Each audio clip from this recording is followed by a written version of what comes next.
Hi, fellows. Today it's Tuesday, and I have a little, what could you say, a little task in front of me, or a little mandolin, you might say.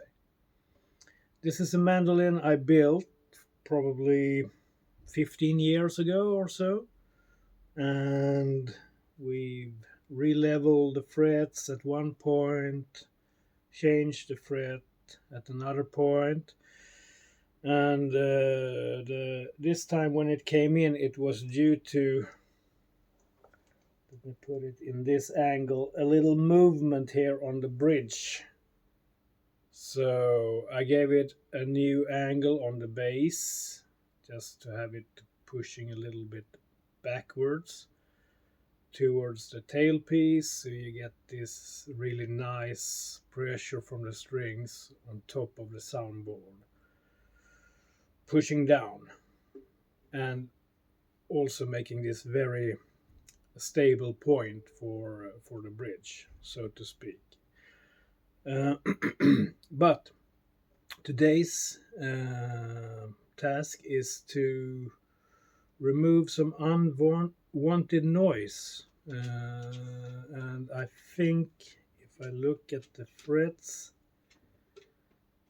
yes, they have a lot of grooves in them, especially on this D choir, and also a little bit on this E choir. And I think the problem was most noticeable when you played, what could that be? I think the customer said G, the G note on the E, D, A, G, yeah, the D choir. So that would be D sharp, E, F, F sharp here on the 5th fret. Yes, you can hear it doesn't ring out, and there is no sustain except a distorted sustain. Moving up one fret, a little better, almost gone. So to take care of this problem, I need to relevel the frets, and the customer is coming in about 2 hours, so I better get to it. I'll show you a little video after the job has been done, so you can see how this sounds after a fret level. Thanks for watching, and as we say, see you later.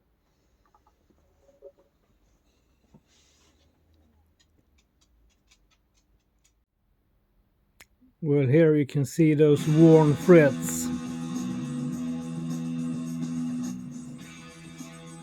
It's very common that this happens, especially underneath the plain strings.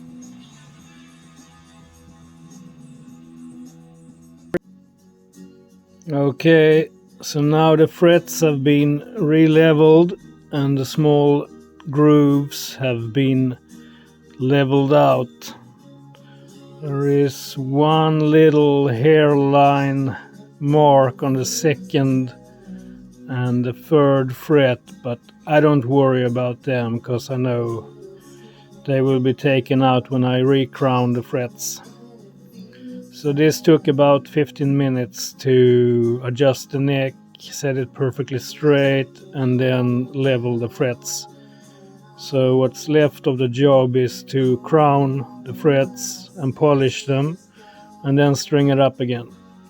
All this small gray looking flour is what's have come off the frets, and I think it's about on an estimate it would be like 1/10 of a millimeter on the height, and that is also expected when you relevel an instrument. Okay, over to the crowning files. So Yes, I think I should say a couple of words about crowning files and files in a general.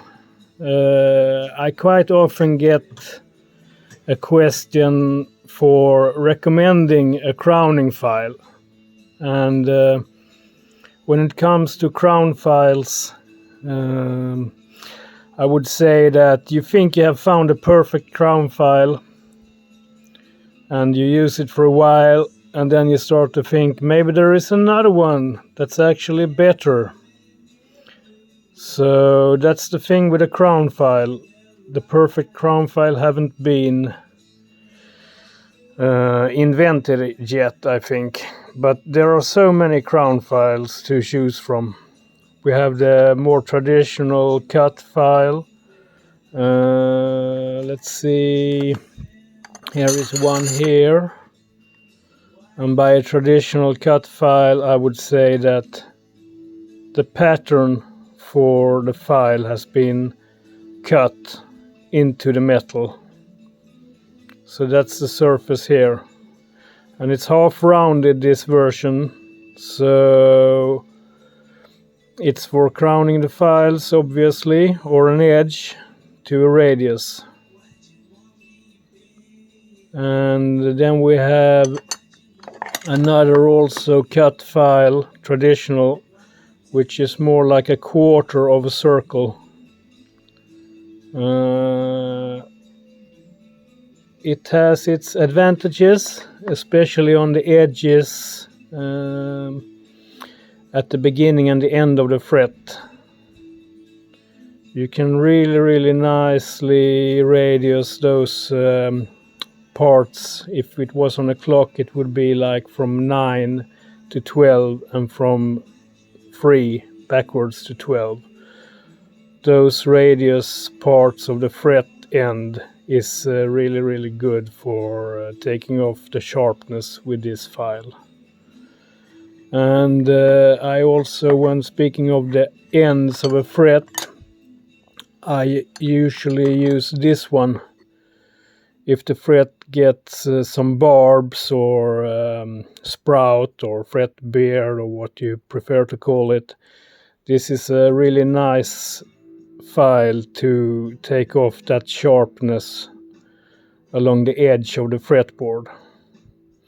It's a file that is originally made for saxophones when installing a mouthpiece on a reed.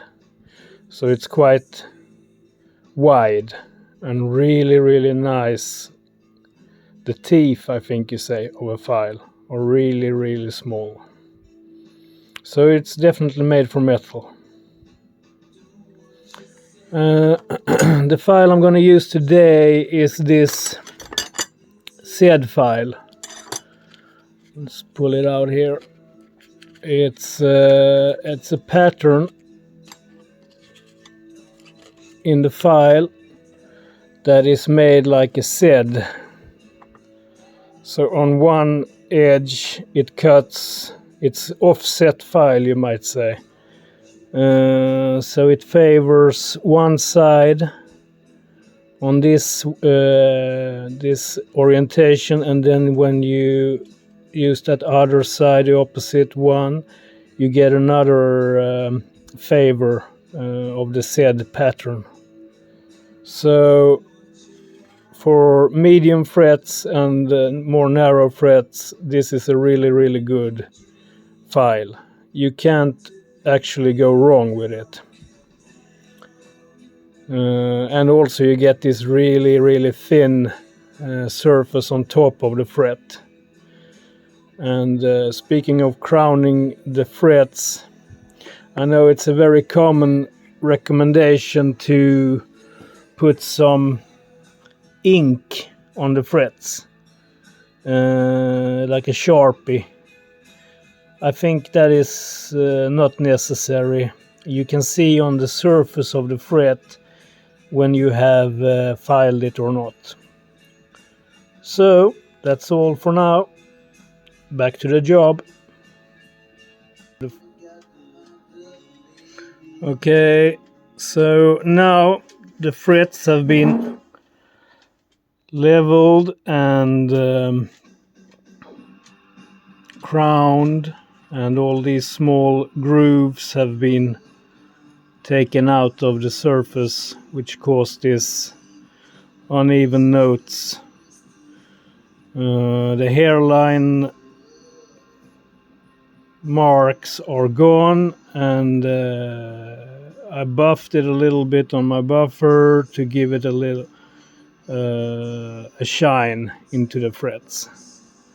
So this is pretty much it. Just remains to string it up and set the action, and it's back into where it should be. Crown frets, releveled, no grooves. Okie dokie, bye for now. Okay, so now the frets have been releveled and the grooves have been taken out, recrowned, and are ready to be put back into action. I just thought I should mention one thing. I knew I had 2 hours at disposal for this job, and it is now like 45 minutes that have gone by since I started, and you can see here that the neck is straight. I put it down so you can see the top surface of the frets. Let's see, there we got the focus for the frets, and if you were to do a plek on this instrument, I reckon it would take maybe up to 4 times to make this job done, and also you can imagine that the cost would follow that time that it would take. I don't say that the plek is unnecessary, but for this job it's way over the horizon.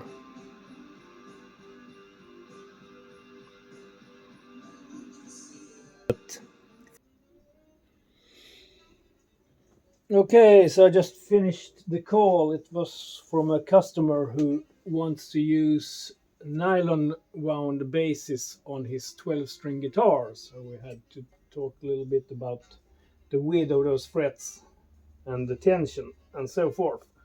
But anyway, here is the mandolin. And I'm just going to check. I think I fooled you earlier on about the note, because when I put tension on the strings, I play more guitar than mandolin, to say the least. And yeah, it was the 5th fret of this choir, and it's an A, of course. It's like a guitar that is upside down. Did I say right? E,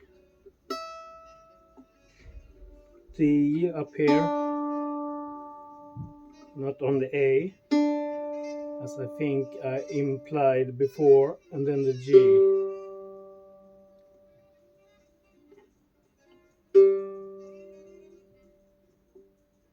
So it's A, Ace, B, C, C sharp, and D, not G.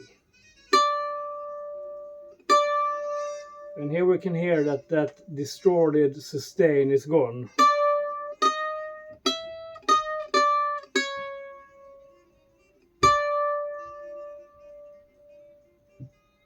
Satisfied, satisfied, satisfied. So that is pretty much it.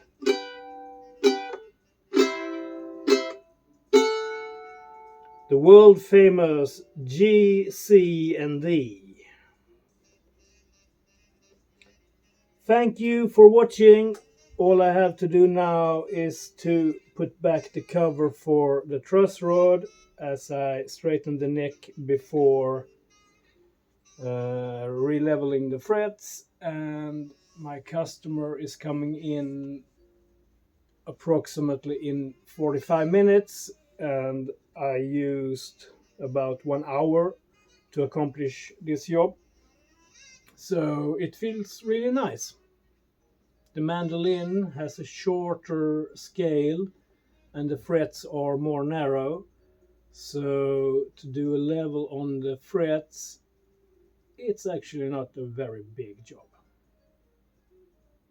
That's it. Thanks for watching, and till next time, see you later.